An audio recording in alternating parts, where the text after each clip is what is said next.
Olá, agradeço a você pela tua conexão. Nós estamos em mais um grupo de amigos online, ok?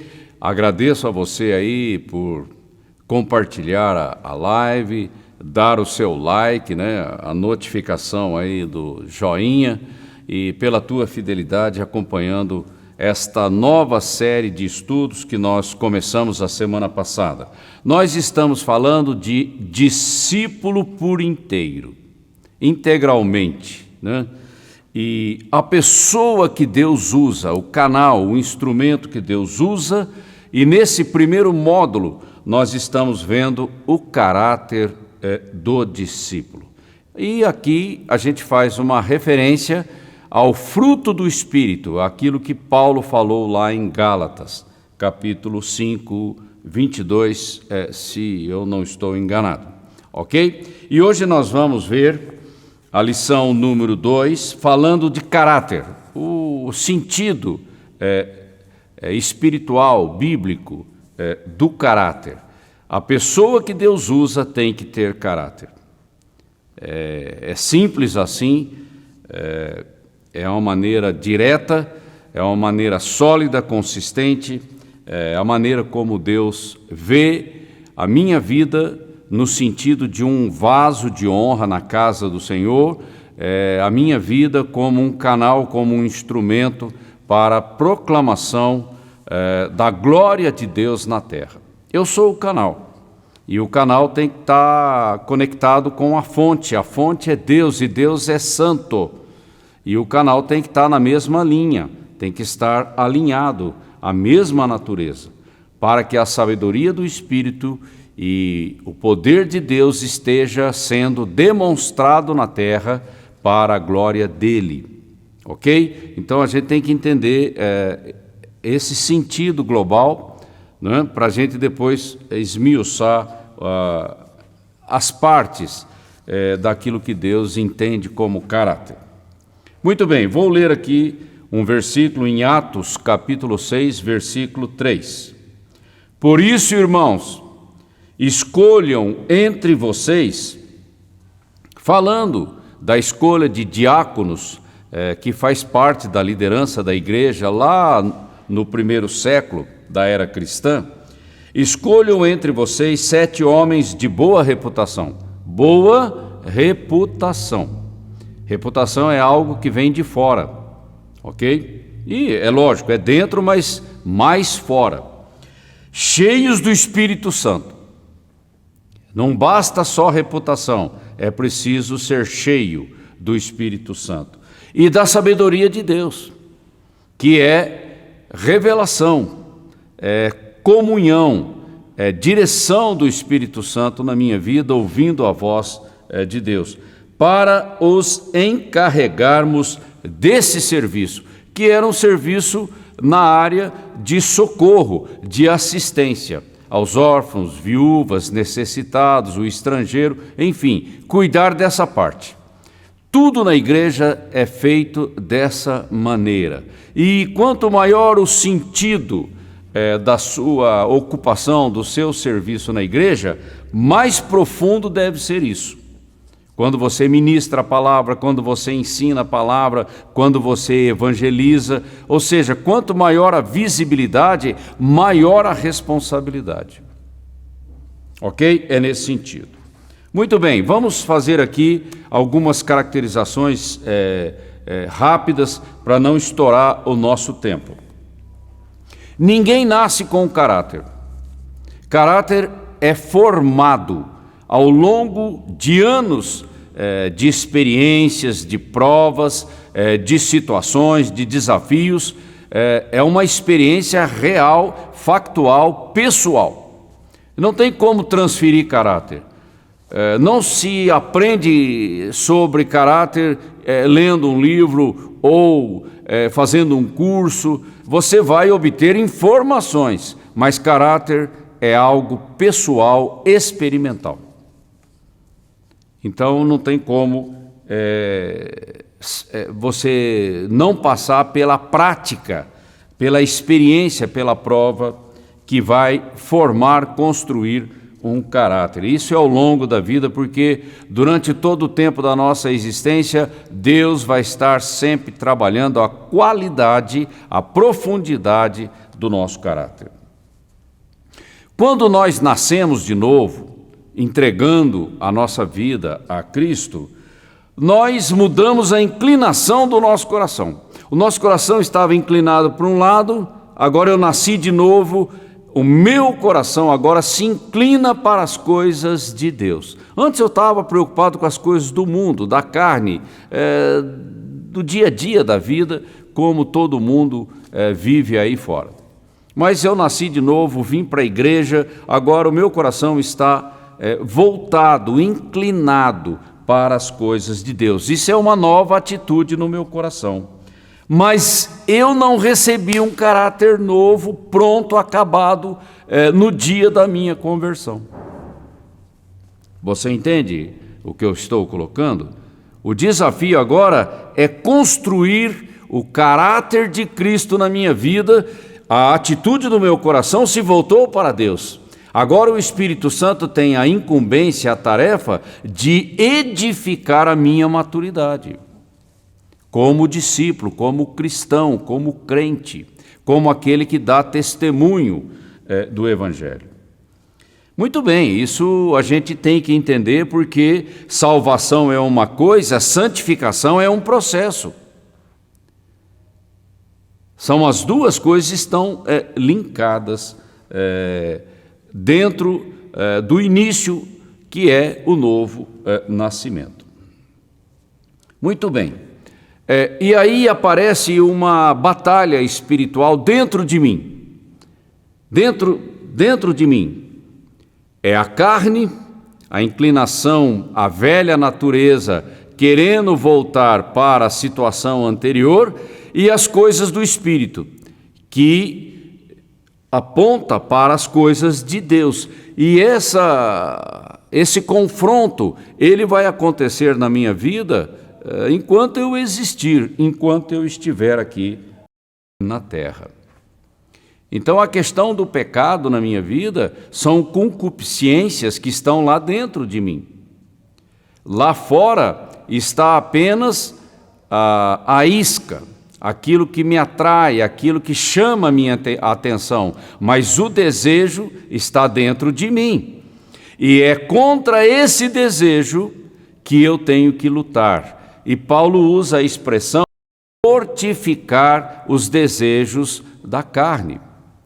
Porque agora os desejos do meu coração têm que estar alinhado, apontado, focado no alvo, que é Deus e a sua santidade. Essas coisas antagônicas, nós trabalhamos com elas o tempo todo. Mas veja bem, a questão do caráter não é apenas uma reação momentânea. No momento lá você teve uma determinada conduta ou atitude. Não, caráter fala de algo regular, usual, que acaba se tornando um hábito.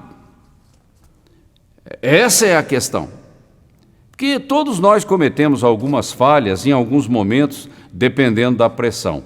Mas a maneira como eu toco a minha vida no dia a dia, de forma regular, isso mostra o meu caráter. Então é um histórico, é um currículo que eu tenho que avaliar, fazer uma avaliação. E esse hábito, essa maneira regular, usual de se comportar, é que caracterizam o meu caráter. Quem eu sou realmente.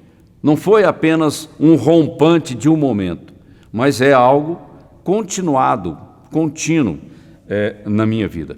E é essa regularidade na maneira de ser, na maneira de se comportar, na maneira de tomar atitudes, é que mostra quem eu sou verdadeiramente.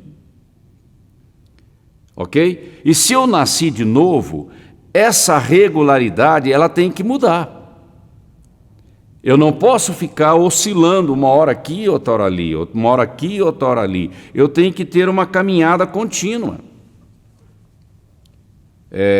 subindo a escada do conhecimento, da comunhão, da intimidade com Deus. E quanto mais eu busco a Deus, mais a influência da verdade, da santidade, da luz de Cristo mexe com a minha vida, quebrando estruturas que precisam ser quebradas, destruídas na minha vida, para que eu seja efetivamente um discípulo de Cristo.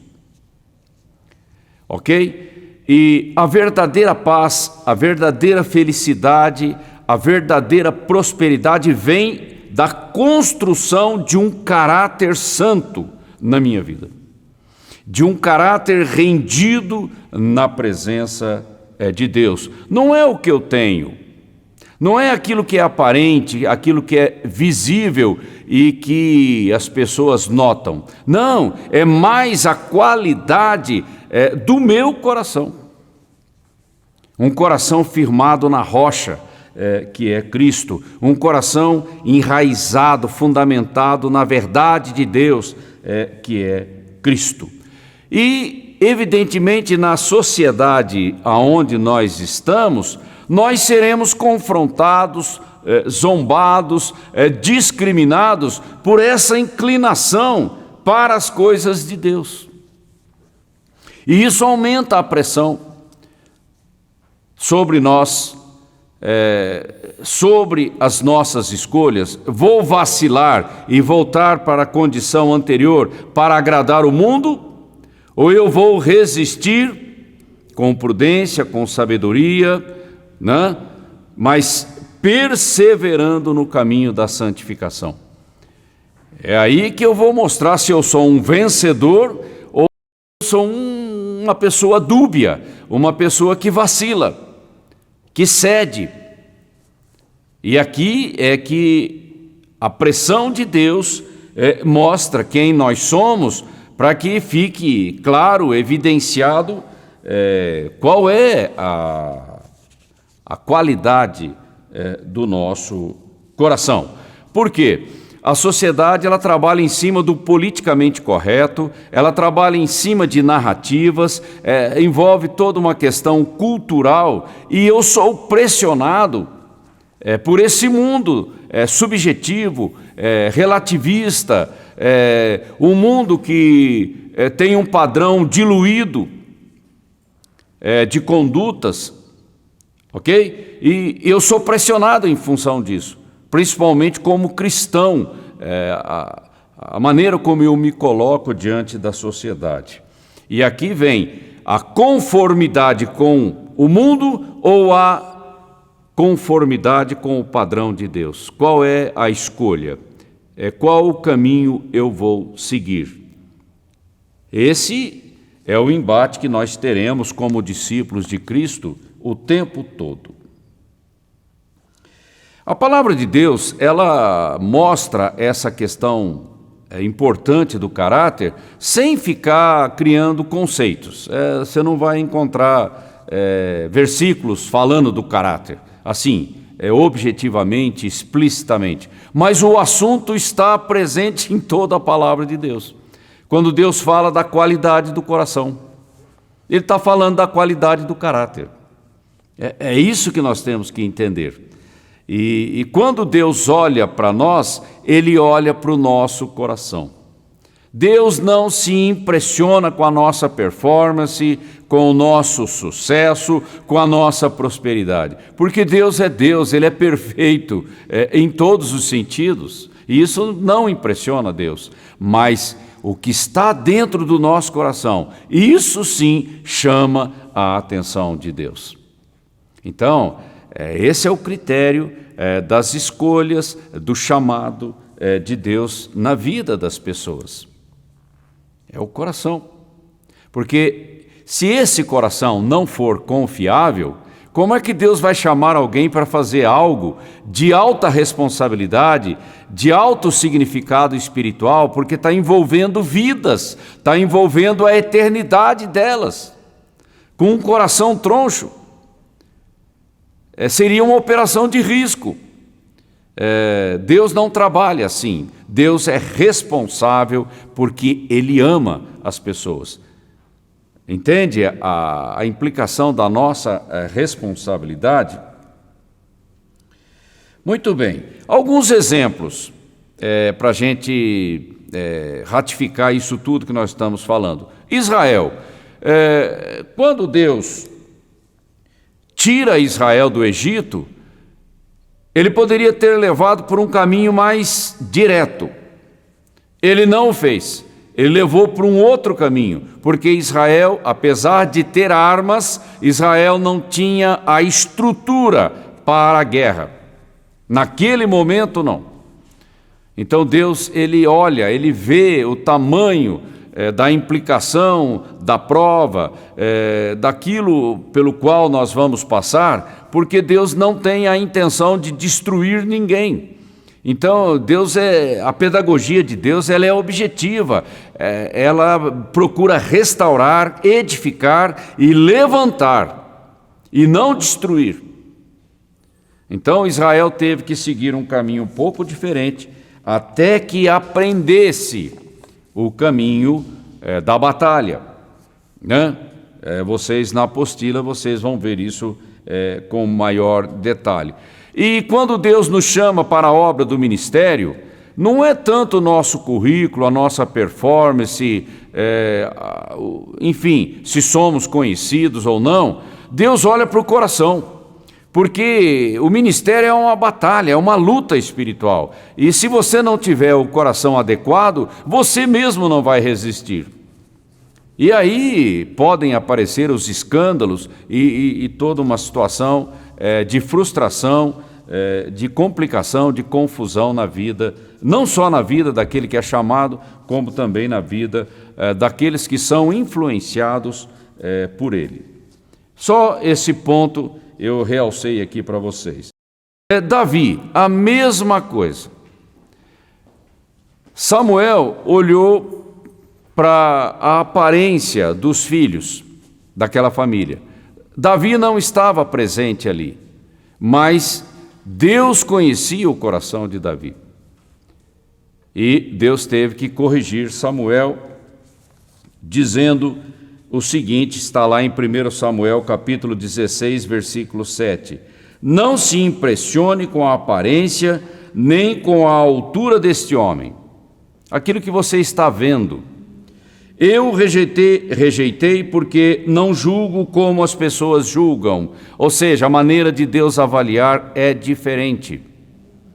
Elas olham para a aparência, aquilo que é visível, mas eu olho para o coração, ratificando aquilo tudo que nós já dissemos. E veja bem, como que você constrói um coração firmado em Deus? Sozinho, andando com Deus no deserto. É ali que você aprende a confiar em Deus, a ouvir o Senhor e a obedecer. É uma escola um pouco diferente, a escola do Espírito Santo.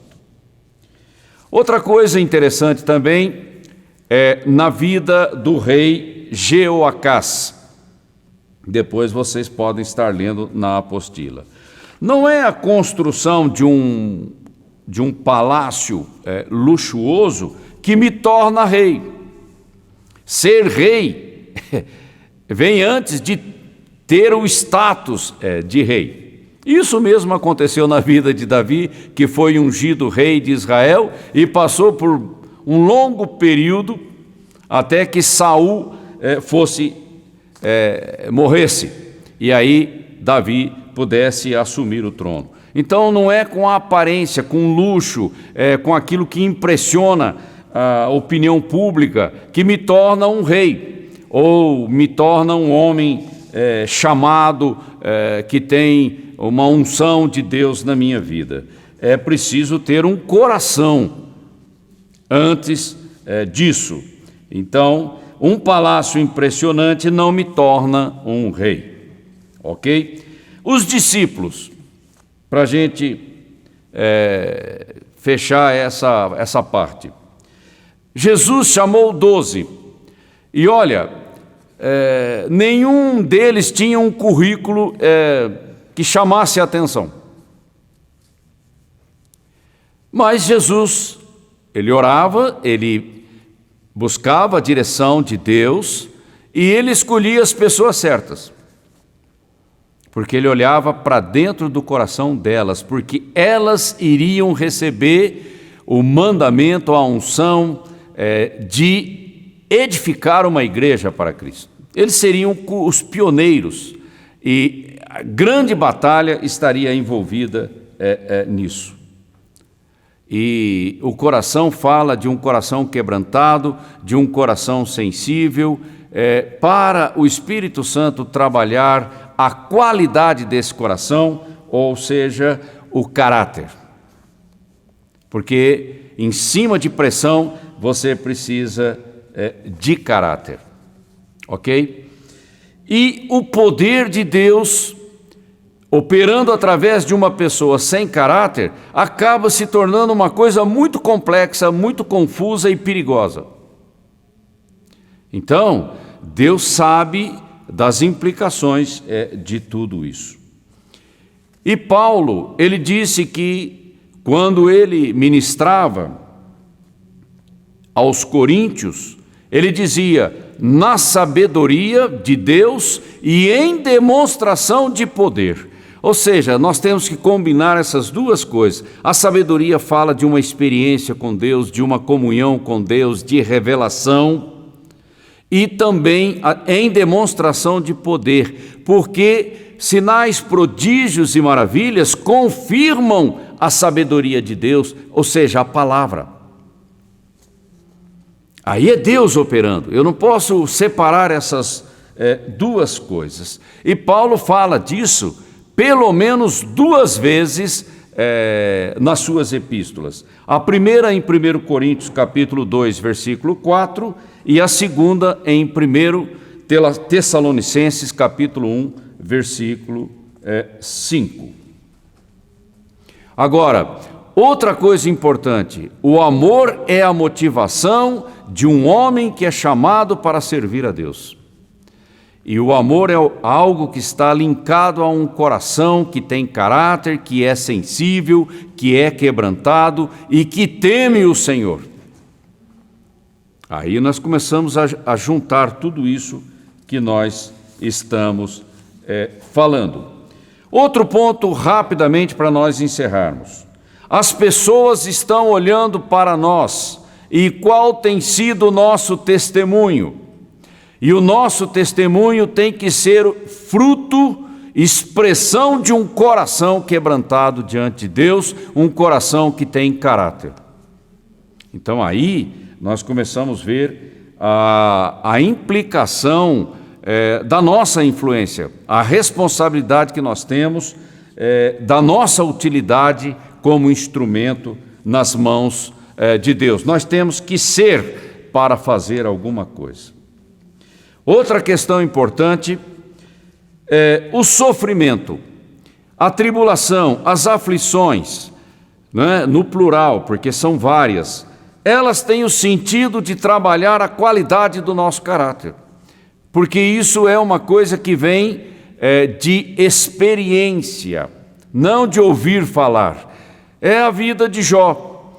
Antes eu te conhecia de ouvir falar, mas agora eu te conheço, porque eu passei por muitas experiências e eu vi a tua mão operando todas as coisas. Então eu te conheço pessoalmente, por experiência. E nós precisamos desse trabalhar de Deus para que o nosso testemunho tenha, né, uma influência positiva, mudando a vida das pessoas. Porque no fundo é isso que interessa. Vamos para a aplicação pessoal. O caráter, ele fala de morrer para si mesmo, de morrer para o meu egoísmo, porque senão o crescimento e a maturidade não vêm. Eu tenho que entender essa situação, a necessidade disso. E sem rendição, como é que eu vou conhecer Deus profundamente? vai ficar uma coisa truncada, não vai prosperar, não vai enraizar. E sem uma rendição, sem uma consagração, como é que Deus vai trabalhar a integridade do meu caráter? Porque aí são muitos interesses, muitas preferências, muitas ambições, e o meu coração fica dividido. E eu tenho que entregar para que Deus trabalhe esse coração no sentido da santidade, da maturidade, do crescimento espiritual. E tudo isso começa na cruz. Eu tenho que entender o significado, o propósito e o poder que emana da cruz. O poder da morte e da ressurreição do Senhor Jesus Cristo na minha vida. E isso vai me levar para uma vida de compromisso, de envolvimento nas coisas da igreja local. Aí Deus olha para mim e fala: eu posso confiar nele, eu posso trazer uma unção sobre a sua vida, porque eu sei que ele será responsável no desempenho da sua missão, do seu ministério, do seu serviço. Ok? Isso é muito importante, eu tenho que entender isso e eu tenho que agir rapidamente, porque o tempo está passando velozmente. E o tempo da minha oportunidade se chama hoje. Ok?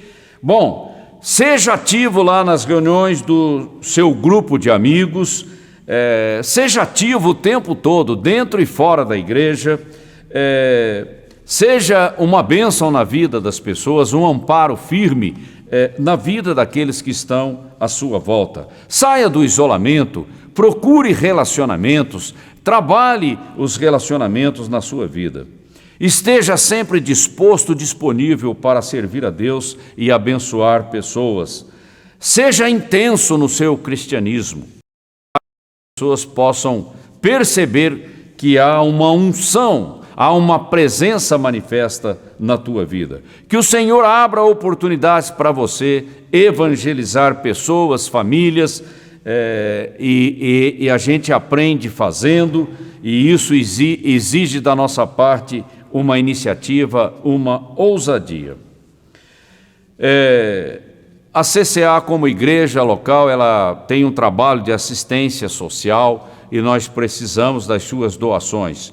Por favor, nos ajude nesse trabalho tão importante. Chegue mais cedo na celebração para orar, para cumprimentar, para receber pessoas, para ajudar naquilo que for necessário. E não fique desanimado pela dificuldade que apareça aí no seu caminho, no caminho do seu crescimento. Não desanime, continue, persevere, e Deus vai confirmar o chamado que Ele tem para a tua vida, e você vai ser uma bênção na terra. Agradeço a você pela tua conexão, e eu conto com você a semana que vem. Tenha uma ótima semana.